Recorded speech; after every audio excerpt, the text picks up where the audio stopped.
There, I was 5 years old, playing on the floor of our compound, when my older cousin came rushing through. He was late for something. I do not remember what, but I was in his path. Without thinking, he lifted his leg to step over me. Before his foot could touch the ground on the other side, my grandmother's voice cut through the air like a knife. "Stop!" He froze mid-step, one leg in the air, his face suddenly filled with fear.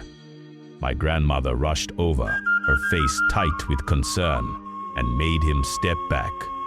Then she did something strange.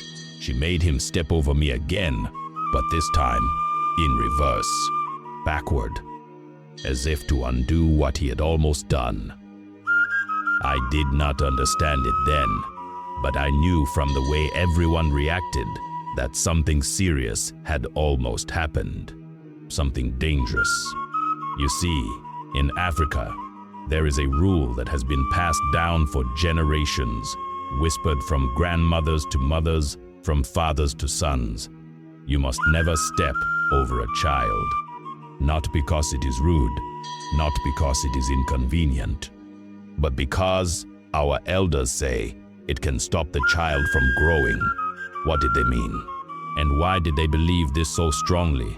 Let me take you back to the fireside, where these truths were first told. This belief, this sacred caution, is not unique to one village or one tribe. It stretches across our continent like an invisible thread, connecting our people. From the Yoruba in Nigeria to the Akan in Ghana, from the Igbo in the east to the Zulu in the south, from the villages of Kenya to the compounds of Senegal. Everywhere you travel in Africa, you will hear elders say the same thing. Do not step over a child. Walk around them. In the Akan tradition, this was not a suggestion.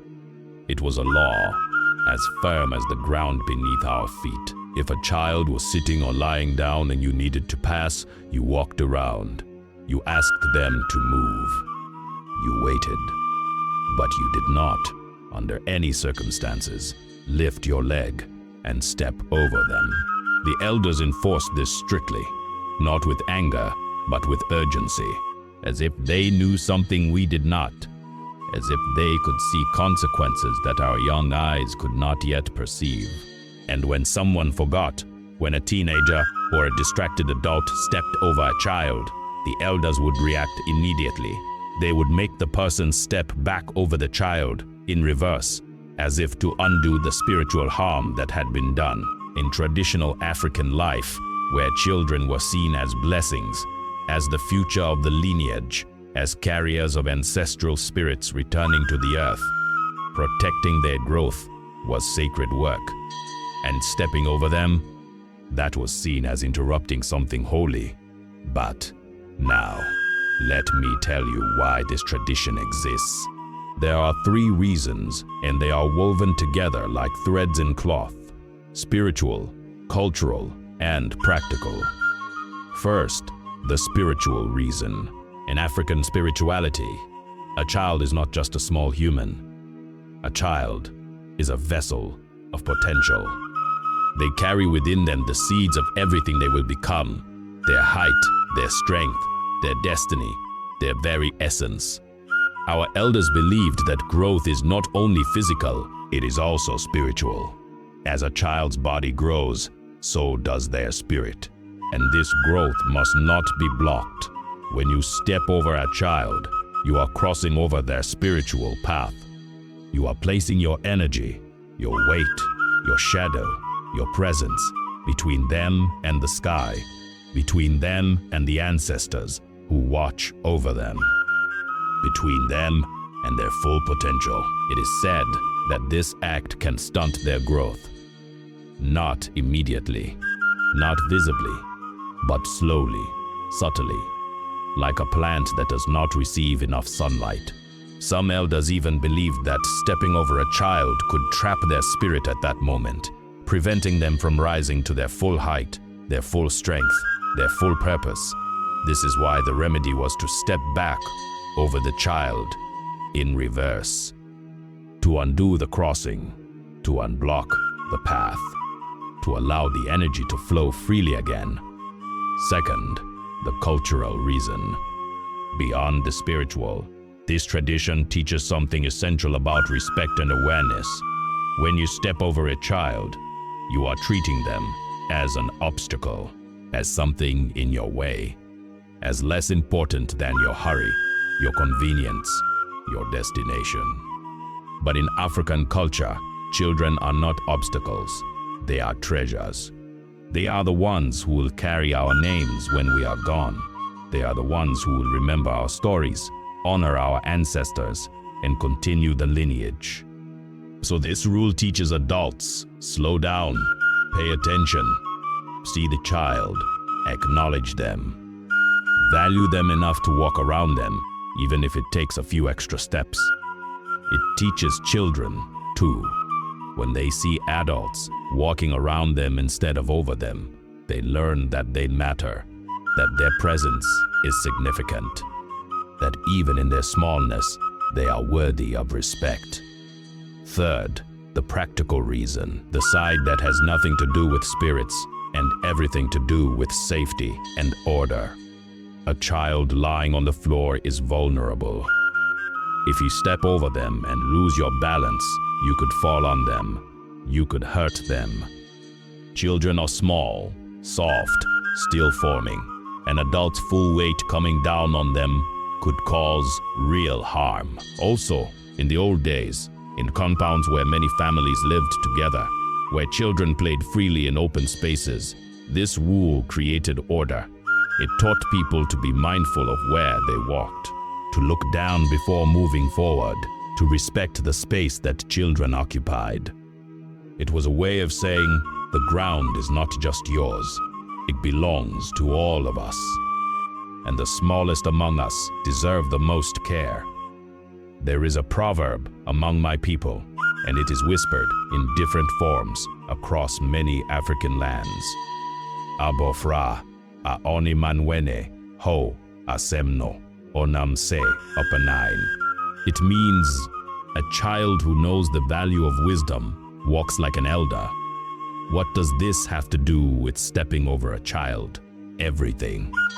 This proverb teaches us that children are not just small bodies waiting to grow. They are beings of wisdom in formation. They are future elders, future leaders, future ancestors. When we refuse to step over them, we are honoring not just who they are now, but who they will become. We are saying, you are walking the same path we once walked, and we will not block your way. A child who is treated with this level of care grows up believing they are valuable. And that belief, that knowledge, shapes how they move through the world. They walk taller, they stand firmer, they become the elders they were always meant to be. This is the wisdom. What you do to a child today becomes who they are tomorrow. Let me take you back to that day when my cousin almost stepped over me. After my grandmother made him step backward over me, she sat him down. She did not shout. She did not scold. She simply said, in a voice that carried the weight of 1,000 years, when you step over a child, you are stepping over their future. You are saying, I do not care how tall you grow. Is that what you want to say? My cousin shook his head, his eyes wide. Then walk around them. Always. Even if you are late. Even if you are tired. Even if it takes you 10 extra steps. Their growth is more important than your hurry. I remember that moment so clearly. Not because I was afraid, but because I felt seen, protected, valued. I have seen this enforced in many homes in many ways. I remember playing in my aunt's compound with my siblings. We were lying on our backs, looking up at the clouds, imagining shapes. An older cousin came rushing out of the house, late for market, and without thinking, he began to step over my little brother. My aunt's voice rang out, "Coffee!" What are you doing? He froze. Come back here. Step over him the other way. Now. He did, embarrassed, but obedient. And then my aunt made him sit and wait 5 full minutes before he could leave. So you remember, she said, that no hurry is worth stepping on a child's destiny. In another family I knew, a father accidentally stepped over his daughter while she was playing jacks on the floor. The moment he realized, he stopped, turned around, and stepped back over her. Then he knelt down and said, "Forgive me, my child. I was not paying attention. Grow tall, grow strong. Let nothing block you." So, they were not rare moments. This was everyday life. This was how we were raised, with the understanding that every action carries weight, and every child carries a future that must be protected. Now, I know what some of you are thinking. This is just superstition. This is old-fashioned. Stepping over a child does not actually stop them from growing. Science does not support this, and you are right. There is no scientific study that proves stepping over a child stunts their physical growth. Biology does not work that way. But here is what I want you to understand. This tradition was never only about the body. It was always about the spirit, about respect, about awareness. In villages, in cities, in homes across the diaspora. Not because they fear a curse, but because they understand the deeper lesson. How you treat a child shapes how they see themselves. When you walk around a child, instead of stepping over them, you are teaching them, without words, that they matter, that their space is sacred, that they are not invisible, not obstacles, not inconveniences. And in a world where children are often ignored, rushed, dismissed, told to move out of the way, this small act of walking around them becomes radical. It becomes resistance. It becomes love. That said, I also see the other side. Some young people laugh at this tradition. They see it as unnecessary. They step over their own children without a second thought. And that is their choice. Culture evolves. Practices change. But I wonder, when we lose these small rituals, what else do we lose? When we stop walking around children, do we also stop seeing them? When we forget to honor their space, do we also forget to honor their voice, their dreams, their dignity? Children growing up today. In cities where everyone is rushing, in homes where screens speak louder than elders, in worlds where the old ways are fading like footprints in sand. And I ask myself, what will they remember? What small rituals will they carry forward?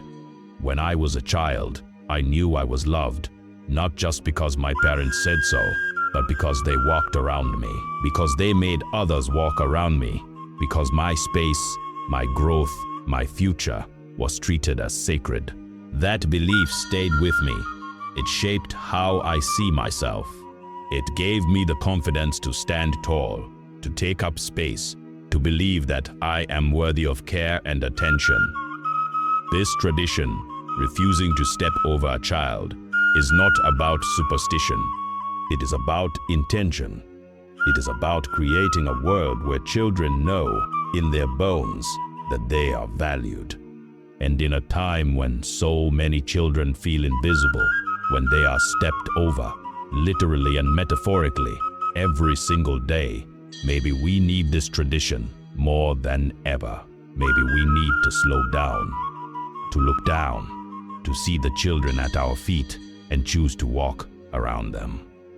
Because how we treat them today is who they will become tomorrow. So now, I turn to you, my friend, wherever you are in the world. Did your elders teach you never to step over a child? Or is this the first time you are hearing this? And here is my second question.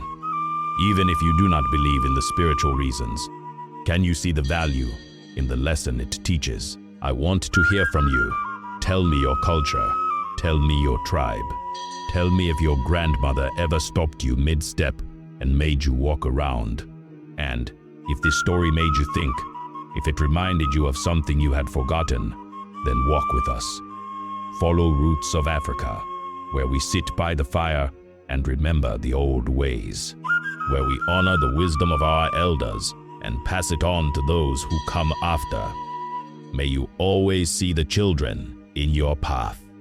May you walk around them with care and intention, and may you teach them in every step you take that they are worthy of respect. Until we meet again by the fireside, go well.